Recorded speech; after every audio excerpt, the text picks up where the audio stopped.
बनते जी, काफी तादाद में इतनी गर्मी में लोग पहुंचे, कितनी उम्मीद थी?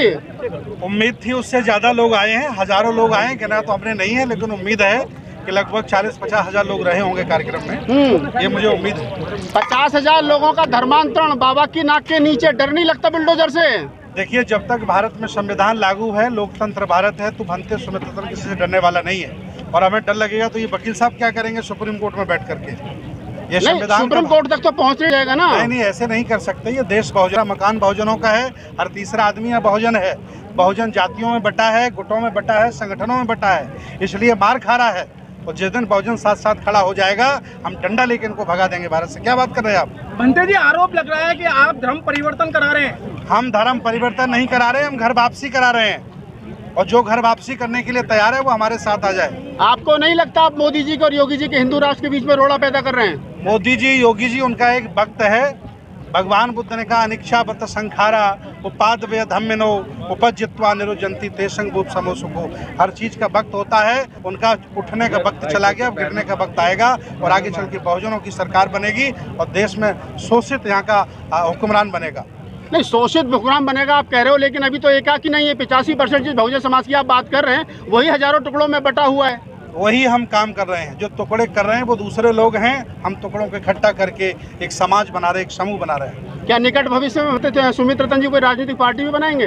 देखिए, राजनीतिक पार्टी हमें बनाने की जरूरत नहीं है। जितनी पार्टियां बहुजनों की हैं, सब हमारी पार्टियां हैं। जो अच्छा नेतृत्व करेगा, जो बुद्ध साहू फुले अम्बेडकर की विचारधारा पर चलेगा, पूरा समाज उसका साथ देगा और वो देश पर देश। से सवाल, आप सुप्रीम कोर्ट के सीनियर लॉयर हैं, क्या वर्तमान में आपको लग रहा है कि भावी संविधान जिंदा है थोड़ा बहुत, या सब काम खत्म हो लिया? संविधान जिंदा है, हाँ, और जिंदा रहेगा। और मनुस्मृति कभी लागू नहीं होगी। मनुस्मृति लागू नहीं होगी तो मनुवाद भी खत्म होगा, अम्बेडकरवाद ही रहेगा देश में, और कुछ नहीं रहेगा। इस प्रकार से घर वापसी का नाम दे करके या बौद्ध की दीक्षा दे करके और लोगों को जगह जगह इकट्ठा करके अभी आपने घोषणा कर दी कि अभी दिल्ली में लाखों लोग करेंगे, बनारस में करेंगे। चाहते क्या हो आप लोग? भारत का संविधान लागू करना चाहते हैं। भारत का संविधान पूरी आज़ादी देता है, कोई किसी भी धर्म में जा सकता है, कोई भी धर्म अपना सकता है। तो भारत का संविधान लागू कर रहे हैं, वो हमारा फ़र्ज़ है, हर एक वकील का फ़र्ज़ है, हर एक नागरिक का फ़र्ज़ है कि भारत का संविधान पूरी तरह से लागू हो। इसीलिए सभी को आज़ादी है। मैं ये समझता हूँ ये कार्यक्रम तो और ज़्यादा होंगे, और ये इस वजह से हो रहे हैं कि लोगों को सच्चाई नज़र आ रही है। बुद्ध धर्म की एक बार फिर लोग जा रहे हैं, जो बहका लिए गए थे वो वापस जा रहे हैं। इसमें किसी को क्यों परेशानी है? वकील साहब, जिस तरीके से घर वापसी की बात कर रहे हैं तो उन पर आए दिन FIR हो रही हैं। गाजियाबाद में FIR हुई। एक बात ध्यान से सुन ले, वो सब जो मनुवादी मानसिकता के हैं, भारत के संविधान के खिलाफ जाके कोई प्रधानमंत्री हो या चीफ मिनिस्टर हो, अगर इतनी सी भी कार्रवाई करेगा तो उसको जेल में भिजवाने का काम हम अम्बेडकरवादी वकील करेंगे। ये जो झूठी FIR कर रहे हैं पुलिस के अधिकारी और गाँव के दबाव में आके, वो सेफ नहीं है। वो अपराध कर रहे हैं तो वो जेल जाने के लिए तैयार हैं। ये हमारी बात है। वकील साहब, आप जैसे पढ़े लिखे लोग और वरिष्ठ लॉयर हैं, उसके बावजूद भी नए पार्लियामेंट के अंदर संगोल रख दिया गया और आप कहने संविधान को कुछ छेड़ेगा नहीं।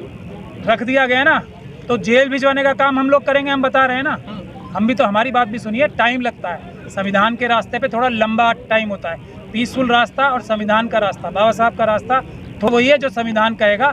ये सब लोग जो आज संविधान तोड़ के ये सब हिंदू राष्ट्र बनाने की बात कर रहे हैं, वो जेलों में आपको मिलेंगे, लंबे समय के लिए जेलों में मिलेंगे, ऐसा हम वादा कर रहे हैं। बनते सुमित रतन जी, मेरा एक सवाल है, जिस तरीके से RSS के साथ में 40,000 से ज्यादा संगठन मिलकर काम कर रहे हैं, क्या आपके पीछे भी कोई ऐसी शक्ति लगी हुई है जो आप बार बार निरंतर जो है नई नई जगह पे जो है धर्मांतरण करा रहे हैं?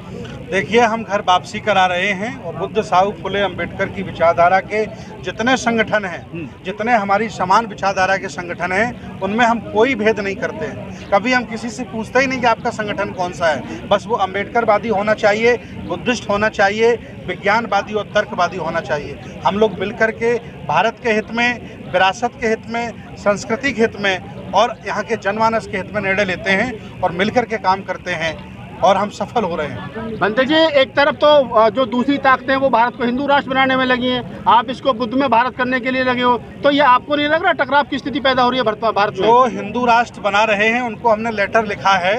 पहले नेपाल को हिंदू राष्ट्र बना के कौन सा आपने अमेरिका बना लिया? अब हमारे भारत पर नज़र हटाओ। और अपनी जो गलत सोच है, जो गलत मानसिकता है, जो छुआछूत, जातिवाद और ऊंच नीच से भरी पड़ी है, लेकर के कहीं दूसरी जगह जाओ, मेरे भारत को मत छेड़ो। आपने हिंदू राष्ट्र नेपाल को बना करके क्या नेपाल की तरक्की कर दी? आज नेपाल लगभग 100 देशों से भी पीछे चल रहा है। नेपाल था ना हिंदू राष्ट्र। भीमराव जी, आपसे एक सवाल है। आप महाराष्ट्र से चल करके आए हैं, बाबा साहब का बिलेट है। आपको नहीं लगता कि आपको महाराष्ट्र में काम करने की जरूरत है? उत्तर प्रदेश में तो ऑलरेडी बहुत सारे लोग काम कर रहे हैं। मेरी जो संस्था है, जो बाबा साहब ने निकाली हुई बुद्धिस्ट सोसाइटी ऑफ इंडिया, वो पूरे देश भर में काम कर रही है। सब सीमित नहीं है, हम साउथ में जाते हैं, नॉर्थ में जाते हैं। बुद्धिस्ट सोसाइटी ऑफ इंडिया इस उत्तर प्रदेश में भी बहुत बढ़िया काम कर रही है। नहीं, आप कह रहे हैं कि बढ़िया काम कर रहे हैं, लेकिन महाराष्ट्र के लोग, जो महाराष्ट्र में फूले अम्बेडकरी विचारधारा की जो राजनीति है, वो कई टुकड़ों में बैठ गई और बहुत बैकफुट पे चली गई है। मैं ये नहीं मानता भाई, राजनीति में जितनी सफलता मिल गई उतना समाज आगे आ गए। मैं इस पर निर्भर करता हूँ भाई, समाज में शिक्षा के प्रमाण कितने हैं। मैं इस पर निर्भर करता हूँ भाई, हमारे अधिकारी कितने हैं, IAS अधिकारी कितने हैं। 2-4 आमदार चुन के आने से कोई राजनीति और कोई समाज आगे नहीं जाता। ये प्रमाण जो है वो गलत है, ऐसा मैं बताना चाहता हूँ। निजी संगठन बनाए थे, वो अधिकतर सारे संगठन टूट गए हैं, और संगठन टूटे ही नहीं, काफी हजार तादाद के अंदर उनका दूसरे संगठनों में विलय हो चुका है। बाबा साहब ने जो जो संगठन है वो मैं चला रहा हूँ, बुद्धिस्ट सोसाइटी चला रहा हूँ, समता सैनिक दल चला रहा हूँ, एजुकेशन सब बुद्धिस्ट सोसाइटी के सर 8 धड़े हो गए हैं, RPI के भी मतलब 36 धड़े हो गए हैं, समता सैनिक दल के सब 10 हो गए हैं। बुद्धिस्ट सोसाइटी के 3 ग्रुप थे, हम लोग तीनों भाई इकट्ठा। अभी आप ही के परिवार में आपस में डिस्प्यूट चल रहा है। राजरत्न अम्बेडकर जी कहते हैं कि वो राष्ट्रीय अध्यक्ष हैं, इधर आप कहते हैं हम राष्ट्रीय अध्यक्ष हैं। कैसे माने? समाज को तो आप ही, बाबा साहब ने कहा था संगठित रहिए, तो आप ही संगठित नहीं है। जो अध्यक्ष मानेगा तो उसको तुम्हारा सवाल पूछने का भाई कायदे से ये अध्यक्ष है तो कोर्ट का कॉपी दिखा दो, ये आपके पास उपलब्धि है भाई, वो मांग लो।